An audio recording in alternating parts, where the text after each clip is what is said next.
Welcome to the continuation of my Payday 3 hands-on series where I'll be talking you through everything I was able to gather from my time with the game in Stockholm and London. Today the focus is going to be on loud gameplay, my favourite approach to heisting in Payday 2 that's now been brought into the modern era of Payday 3 with far greater mechanical depth than I ever imagined. If you want to hear more about the game's menus, difficulty and customization options, check out my first Payday 3 hands-on video, and be sure to stay tuned for my deep dive on stealth, the most updated style of play in a video that's already live for patrons. Obviously, loud heisting is highly contingent on the gunplay, which has been an absolute highlight for me in Payday 3 so far. Every weapon I've used has locked and felt responsive. Animation wise, I am in love with the game, and there's just the right amount of kick to guns to make them feel weighty and impactful. Weight is something that's just inherent to Payday 3, movement feels more purposeful with vaulting and sliding giving you greater tactical options, whilst firing a weapon feels more like a crime, to be honest, which just lends a lot of purpose to your actions and, at least for me, really adds to the immersion when playing the game. I think the way environments react to your bullets and explosives also assists in making the basic gunplay land. Cops will be flung backwards by your rounds and react quite realistically to being shot and shot at, taking cover more actively than we're used to seeing. Of course, the secret sauce is still the helmets flying, which adds even more satisfaction to a perfectly executed headshot.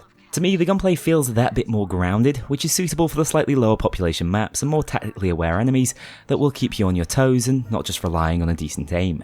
Although you can practice that aim, as all weapons will carry their own individual recoil patterns, emphasising that focus on gaining an affinity for a specific playstyle and weapon choice. Melee has been heavily simplified though, with only the gun bash returning on launch. However, this has far greater knockback and stun potential, meaning for once it's actually worth weaving melee attacks into your close quarters gameplay. What I think is so impressive about Payday 3's loud gameplay though is that gunfights are only the tip of the iceberg when it comes to what's important to being successful on a heist. Mechanically, there's so much depth to how you choose to build and play around certain in-heist features that it's equally important that you play with strategy and tactics in mind. Hostages and civilians have been expanded upon massively. Not only will they act like a real human might in response to witnessing 4 masked criminals on a heist, they're also crucial to surviving on harder difficulties. The negotiation period can be extended by drip feeding them to the police, allowing you to get a head start on objectives, but it's worth mentioning this can't be entirely abused, as once you head outside or start shooting, negotiations will break down. This is also a trade-off, as you'll want to retain as many civs as possible for their build synergies, allowing you to trade them between assaults for additional healing supplies, which are few and far between otherwise, or use the new body shield mechanic. When holding a civilian or captured guard, the police will avoid firing rounds at you, at least from the front, and will instead try and charge and melee you to set the civ free. They'll also limit their use of explosives just for being in the vicinity of civilians, again a huge advancement in the AI and more reason to hold on to and protect these guys who can be moved around the map in groups far easier than ever before. If that's not incentive enough, killing civs yourself will result in a much sterner penalty, taking a percentage of your heist split depending on how many you shoot. This caps out at a whopping 70% of your financial reward, meaning no more no Russian for the Payday gang. However, the grenade key has been moved to G, which will be a strange change for veteran players to get used to, and might result in at least one messy throw whilst getting used to the new keybinds. Fortunately, these are entirely customizable in the menu. As I've already touched on, these simple mechanics tend to converge into some impressively emergent gameplay, as you can find yourself using civs like a riot shield when caught out low on ammo and pushing as a squad behind one of your crew, moving slowly forward with the hostage. The old Uno reverse trick on shield type units. Of course, a lot of these moments are contingent upon playing in a group, so what happens when you're forced into solo play and how do the bots hold up? Well, as a big solo player myself, this was an initial focus. So far, I've found the crew AI to act a lot more like real players than what we've been used to. They're not the ridiculous bullet sponges from Payday 2, meaning they will go down when faced with onslaughting specials, but at the same time, they tend to be a bit more logical in their positioning and approach to combat, sticking closer to teammates in my experience. One amazing addition is that each crewmate will drop the deployable you most need at that time during any break in the assault, making them much more useful in terms of resource conservation than we've ever seen before. However, I'd say Payday 3 really is built around playing online cooperatively. Communication is key on certain objectives, and some simply require more human players to fully achieve, such as defusing die packs that are placed on the money bundles in the bank heist. I'm happy to see that solo is still going to be viable, but will be mostly looking to squad up, especially after the runs I had playing with the boys in Stockholm. Touching back on deployables in Payday 3, they'll be familiar to many of you as the medic bag, armor bag, ammo bag, and sentry turret. Running with a good balance of these is absolutely essential, hence why I imagine the crew AI were designed to carry them, as health and armor are very hard to come by naturally. I do love though that if you search heist well enough, you can find small ammo and medical deposits in logical locations native to the map. The sentry gun is obviously going to be the most divisive addition on a team, but I found it to be reasonably well balanced when combined with skills for at least one player to bring along. Instead of being destructible and ammo contingent, these things now just overheat, meaning they'll be more consistently available to the team throughout a heist. With skills you can even place 2 at once, but the key is that much like everything else in the game, there are checks and balances for them, with shields simply taking up all their attention and blocking them out infinitely if you don't prioritise taking them down. You'll also be giving up a huge resource for team survivability, so the trade-off is quite extreme. As I've already alluded to, throwables are huge in Payday 3. Not only can they be replenished via ammo bags, which I think is an excellent change, there are skill builds centered around their usage, meaning more often than not, they come in completely clutch. The smoke is probably the pick of the bunch, working like a much more impactful Sicario grenade in Payday 2, but don't sleep on any of the other options available to you. Frags, stuns and throwing knives all have skills that impact their usefulness, making them a noticeable part of any playstyle you choose to specialise in. Overkill weapons are the final build decision you will be making. Right now the choice is just between a high-powered penetrative sniper rifle with a thermal targeting scope and the War Machine style piglet grenade launcher that is ideal for taking out groups. These have limited ammo that cannot be refilled and can only be accessed by filling up the overkill bar on your HUD, allowing you to call in the weapon. It's then dropped from a chopper, meaning they can only be recovered from outside, which will be a bit of a chore to secure. But let me tell you, at least as far as the sniper is concerned, it's absolutely worth it as one of the key elements to clearing heists on overkill. This thing hits brutally hard, seemingly 3-shotting dozers, penetrates walls, and can land massive collaterals. I found the piglet to be a little less consistent, but still excellent, especially when you land direct hits with it. Otherwise, the grenades it fires will be on set timers that cops can often move out of the way of, unless you have a contact grenade specific skill. It's a fun system that allows the devs to add those more zany and over-the-top Payday 2 weapons without having to worry about nerfing them in line with the base weapon roster. That's it for most of your tools when it comes to setting up for a loud heist, but there's so much more to think about and utilise when within one. I can't wait to see how creative people get, especially on the hardest difficulties. However, what I haven't touched on yet are the SWAT units that will be trying to get in your way throughout. As we've seen before, there are standard and heavy SWAT units who present different base level challenges, but in Payday 3 they're backed up by a plethora of specials who can be seen across all difficulties. Starting with the standard variants, hostage rescue teams have returned in this lighter grey attire, and just like old times, will focus out your remaining hostages, aiming to free them between waves. With hostages being much more important, these guys are hugely impactful now and will have to be prioritised so you can continue to benefit from your hostage supply. The newly added gold helmet wearing cousins are the Sabotage Squad. Instead of targeting you or your hostages, they'll focus down objectives and unguarded loot, slowing down your rate of completion and generally frustrating heist progress. That moves us onto the specials, starting with the shield. As predicted, shield tactics are much more varied in Payday 3, with cops actually making use of shields to push and breach rooms tactically. If you get too close, they will also bash and stun you with the riot shield, making the usual shield surfing approach from Payday 2 not possible here. Instead, you can look to strafe this attack as it opens them up for a side flank, or simply just aim to dome them through the vision hole in the shield, causing them to recoil backwards and expose their face. Another option is to toss your throwable behind them, as they will turn to block the impact, giving you a chance to fire at the back of their head. Honestly though, shields don't hit that hard and really do act as facilitators for the rest of their team, meaning you should avoid being sucked into how much of an alluring target they now are. One unit type you will want to quickly focus down though is the Grenadier, who will cover the map in highly damaging poison gas if you let him run rampant for long. Within this gas you'll take some serious damage over time, have your vision disrupted and be unable to sprint, making them some of the top targets to deal with on the map. Fortunately, they're very loud and distinct, making it fairly easy to seek them out, at which point you can shoot at their bandolier to explode them with their remaining gas canisters, also dealing big damage to any cops in their vicinity. Tasers have also developed a few new tricks in Payday 3, whilst also being renamed to Zappers.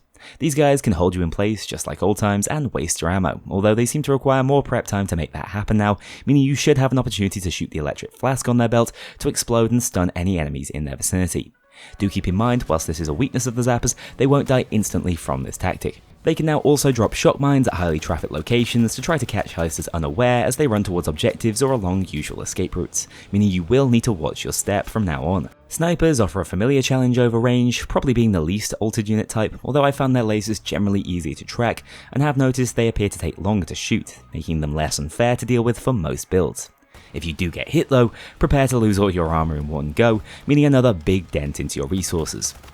Cloakers have potentially had the biggest glow up between games with an awesome new edgelord design and a pair of retractable batons fashioned like Assassin's Creed Hidden Blades. Not only do they have many new traversal options to get the drop on heisters, including the ability to wall run as in Payday Heist, their new takedown works completely differently to Payday 2's. When caught out upon hearing the iconic sound effect, after a severe beating, which will deal direct health damage, they can actually cuff you, leading to certain custody shortly after. The big caveat is that if a teammate drops the cloaker brutalizing you, you'll immediately get to your feet without needing to use up a team revive or down, which is a superb change in my opinion. That's not all these guys can do now though, as if left unattended, your entire equipment and supply will never be safe, as cloakers carry acid, which can be used to destroy placed deployables if you don't interrupt them.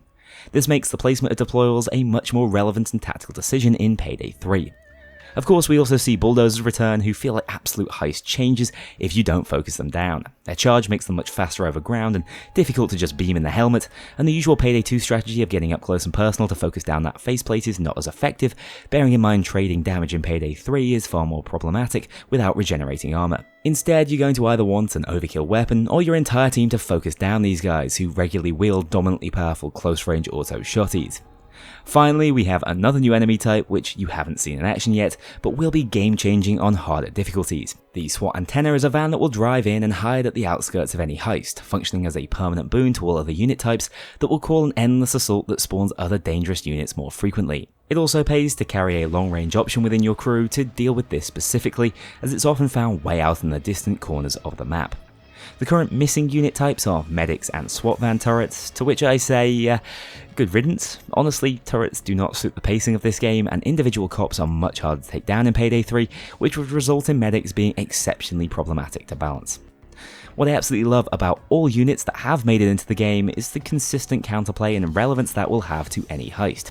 Everything has its checks and balances, and the more experience you get with the game, the more you'll understand how to counter each special and more efficiently conquer each heist. As I've already mentioned, heister tactics are going to be huge when within a heist. Knowing when to group, where to place equipment, use throwables and also split up will be essential for completion. Over-relying on staying together will leave you exposed to poison gas and the units sent out to disrupt your objectives and hostages, whereas splitting up too frequently will leave teammates at the mercy of cloakers and shock mines, meaning you'll have to play with a fair bit of fluidity, pragmatism and guile to try and handle all threats at once, and I love it.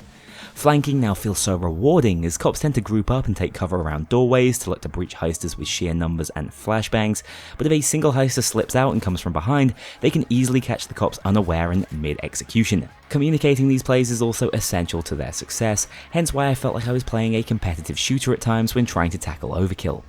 That shouldn't be off-putting for more casual players though, as there's still a ton of fun and charm to be found if you're looking for more of a laid-back experience. The jank of Payday remains, with crazy ragdolls, hilarious voice lines, and that same sense of humour you should be used to from the franchise. Whilst I've been emphasising the massive tactical improvements to the game, don't fear, the fun factor is still absolutely there, and Payday 3 doesn't take itself seriously at all times. Many of those memorable moments I keep emphasising come from silly little interactions you'd never expect, and with stealth now flowing far better into loud, hopefully there will be more laughter than anguish when someone slips up in this Payday generation. However, I think players of all skill levels and preferences will absolutely appreciate the developments in Payday 3's core loud gameplay loop. Most objectives can be completed in any order as you start to learn heists, just as Hostile Takeover introduced to Payday 2, and every objective seems to be more intuitive, detailed and engaging, with a lot less pointless waiting in this game as things have been made more interactive overall. I think this new objective philosophy can be witnessed in how drills have been reportedly called across most heists, with new entry methods being prepared in their place. For example, the bank heist requires thermite, which is dropped in bundles by Bile. Not only is this a bit of an homage to the old First World Bank, but now the thermite has to be stoked in a sense, where if you overload it with too much at once, the fire will set off the sprinklers and interrupt your progress.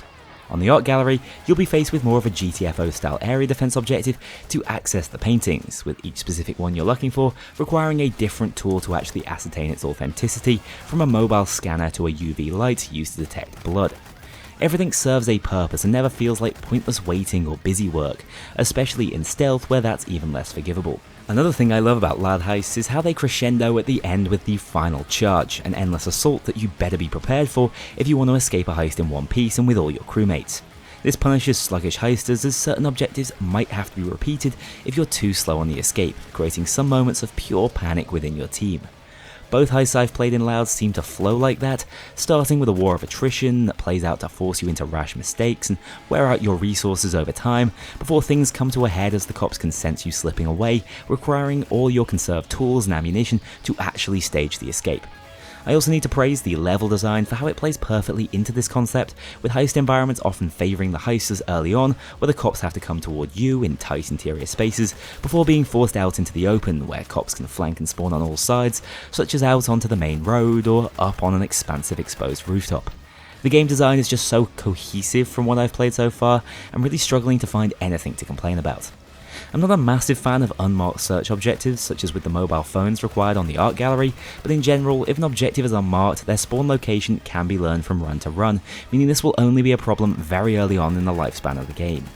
Overall, the combination of its incredibly tight gunplay, massively expanded arsenal of tactical options, intelligently designed specials that feel challenging but fair to deal with, and exceptionally well thought out level and objective design has left me immensely excited to finally get my hands on the full game and what other crazy innovations we can enjoy.